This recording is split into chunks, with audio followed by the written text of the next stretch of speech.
All right, for this video, we're gonna fix the Mazda. Biggest problem you had when you put a small black Chevy underneath the hood of a little mini truck is it's designed to go around a corner sideways, and you can't do that with an open differential. So we're gonna fix this one wheel tire fire, put some line locks in it, and make this thing a badass burnout truck. Let's get her going. All right, so the first thing we're gonna do is we're gonna go ahead and get the rear differential cover pulled off, take out our bolts and drain the fluid. So I got all the bolts out except for the top one, kind of hold my cover here. I'm not super liking the color of that fluid. All right, well I got the cover off. I don't see any large metal chunks. Fluid is a little discolored, but it's an old truck.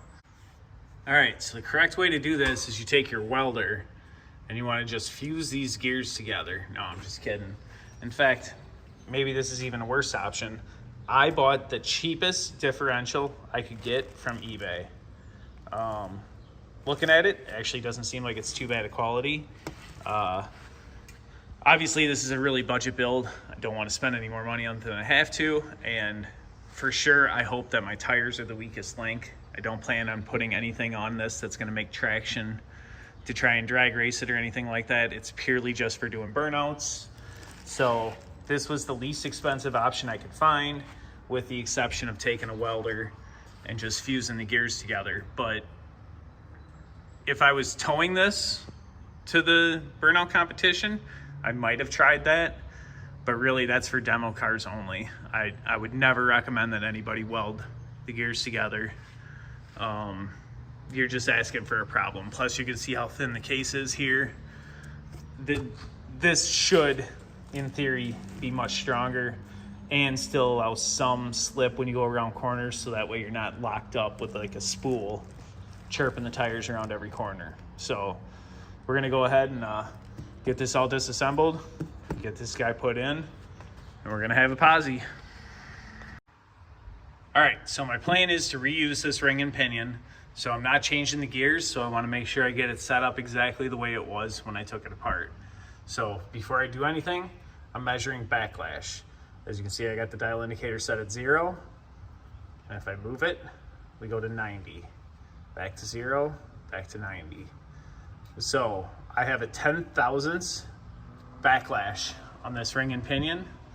And so when I put it back together, I'm going to make sure I have 10,000ths when I'm done. All right, so the first step on removing this differential is we have to get the axles out. You can see right here and here are the axles, and there's a little clip they call a C-clip holding them in.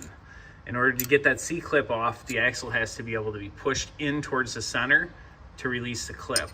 So this pin has to come out. So there's a 5/16 bolt right here that we're gonna remove. We're gonna take the center pin out, we'll push the axle in, remove the clip, and it'll come right out of there. All right, so I've pulled my bolt completely out and I've gone underneath and pushed the pin up. I should be able to remove this pin right out of the center. And now I don't know if I can get the axle out with the wheel on or if I have to take the wheel off. I might have to actually, oh, there it is. Yeah. This is the C-clip that I didn't even have to take the wheels off.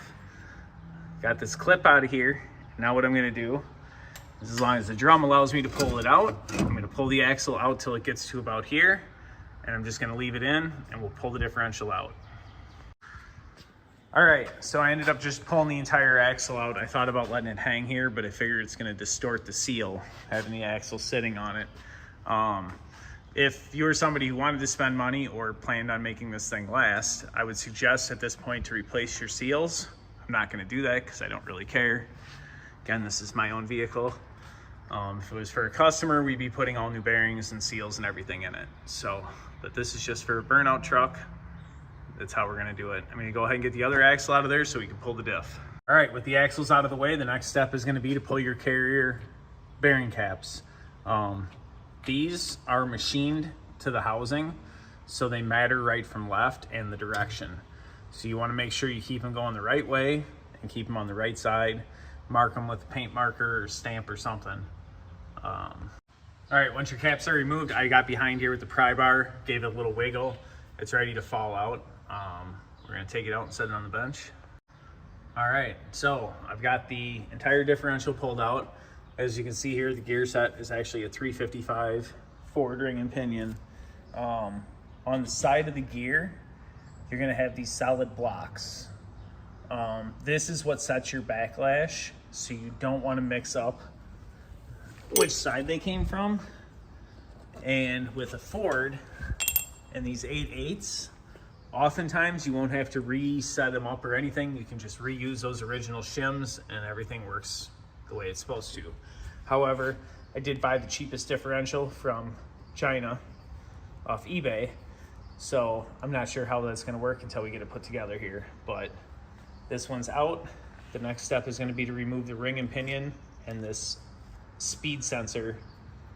This is what the speedometer and the cruise control read off of in the truck. There's actually a little pickup here that picks up each one of these teeth, and that's what makes the speedometer work on this truck. All right, so I used a shop press with a couple of bolts to push the ring gear off. Well, this was a little unexpected. I actually thought that this ring gear would have been bolted, but I think it's a pressed piece, unless it's really thin. No, it's pressed on there because it's got the notch that fits into there. So I should be able to switch that over too. Let's hope it fits right. All right, I took a hammer and tapped it all the way around until the ring fell off. Let's see if it fits. All right, so what I believe I'm gonna do is I'm gonna line up the ring gear and I'm gonna slowly use the bolts to kind of pull it down and make sure that this gets seated straight and use the pressure of the bolts tightening up the ring gear. I thought about pressing it, but I think the ring gear is gonna work better just to keep it nice and even. All right, so I took and tightened the bolts up slowly, crisscrossing back and forth until I felt the ring gear completely seat into its position. I went ahead and pulled all the bolts out, cleaned the threads, and then I put a drip of Loctite on all of them. This actually works really well if you can use your axle as a stand. I use my holder like this, and then I went through and torqued all the ring gear bolts to specification.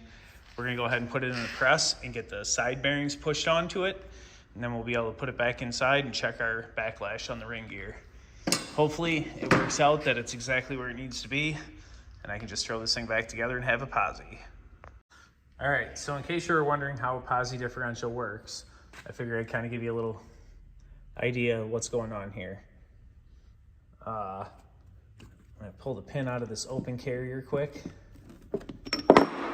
And so the factory gear basically puts power to the wheel that has the least amount of traction. And it does it through these gears, which are called spider gears. These wheels, or these gears, free float inside the case here with a little thrust washer. It should be a washer. Yeah. So this washer works like a bearing and sits behind there and allows it to float. However, on a posi differential, what they did was instead of having this thrust washer that just floats, on the back side of the gear, you can see in here, they actually put clutch packs. So there's a few different clutch discs rather than just a single washer. And then it creates friction. So instead of this gear being able to float loose, it tries to tie them together. Going around a corner, there'll be a little bit of slippage at slow speeds, but under heavy acceleration, it's gonna lock both wheels. A few different ways they make differentials, but that's how this one works. It's kind of hard to see down in here, but probably this much is a set of clutch packs down inside the case. So until those clutch packs wear out, the wheels should be locked when I do burnouts. So this thing should be a lot of fun to drive around corners. Let's get it together and find out. All right, so I got the new housing installed. Bolts are all torqued. I go to check my backlash, and this simple install is 17 thousandths. So we're 7 thousandths more backlash than we had previously, which means my simple install is no longer simple. I'm gonna have to pull it all back apart and re-shim it and try and push the ring gear tighter to the pinion this way by adding a thicker shim on this side and a smaller shim on this side. Or maybe I can get away with just adding a thicker shim here if I can add a couple thousandths here and tighten it up. But either way, didn't work out as well as I'd hoped. I'd hoped to just be able to pop it in there and have it line up right, but of course that would be too easy. So 17 thousandths instead of 10, we got to get rid of 7 to make it right. All right, well, luckily I had some shims laying on the shelf. I was able to find an original thinner shim for this side, and then I added 10 thousandths on this side, and we are sitting at exactly 10 thousandths backlash. So differential should be nice and quiet. Hopefully this inexpensive Chinese differential holds up. Like I said, the goal for this thing is a burnout truck, so the tires should be the weakest link all the time. But I would say 10 thousandths is exactly what I had, and that's where I'm at now. Everything's torqued up. I'm gonna go ahead and get this cover cleaned up, put the axles back in, and we'll get this thing thrown back together. And of course I was allowed to pull the clips out of the open differential without taking the wheel off, but apparently I can't get them back in. There's not enough room to get the clip in there with the posi, so I got to pull the tires so that the axle can go further in. And yeah, with the tire removed, the C-clip goes right into place, drops in. So I'll do the same thing on the other side, get the other axle in, then we'll put our center pin and get this all buttoned up. All right, so I got a layer of silicone on my cover, got the differential housing all clean, and go ahead and throw that back on there and get it torqued up. All right, rear differential's all put back together, cover's on, differential's full. Yeah, you can't even turn the wheel at all. Gonna let it down and start working on the brakes, and we're gonna get line locks in this thing tonight yet. All right, so it's line lock installation time. This is a used one that I've had laying around for a long time. Actually I have no idea what I took it off of, but anyway, we're gonna install it here on the truck. Ford actually made this, Mazda, whichever, made this really easy for us because the proportioning valve is only on the rear and it's built into the master cylinder here. So this front line is what runs our front brakes. And so we have a single line that goes down to this wheel and then Y's off and runs to the other wheel. So we don't have to do any plugging on the proportioning valve or anything like that. All we simply have to do is install this solenoid in line, run power and ground to it, and I will have line locks on the front brakes, and I'll make this thing an absolute tire burning machine. So let's get started. Okay, what I did here to try and make the least amount of mess possible is I disconnected the line and I quick put a plastic plug in to keep the master cylinder from dripping. So far so good, it seems like it's holding. What I'm gonna end up doing is I'm gonna mount the solenoid with the hose clamp directly off the master cylinder, just like this. And so I'll run the line into the top and then the other end will come right out the bottom. And this will work really good. So let me get that line cut and shortened up here. All right, so just like that, I've mounted my solenoid next to the master cylinder, and I got lucky on this because I took out the Ford transmission. This electronic overdrive button is now my line lock switch. So I'll be able to hold the shifter, press this button, lock the front wheels, and do some pretty good burnouts. So I'm gonna take it out, test drive it, make sure the rear end sounds good, and we'll see how it works.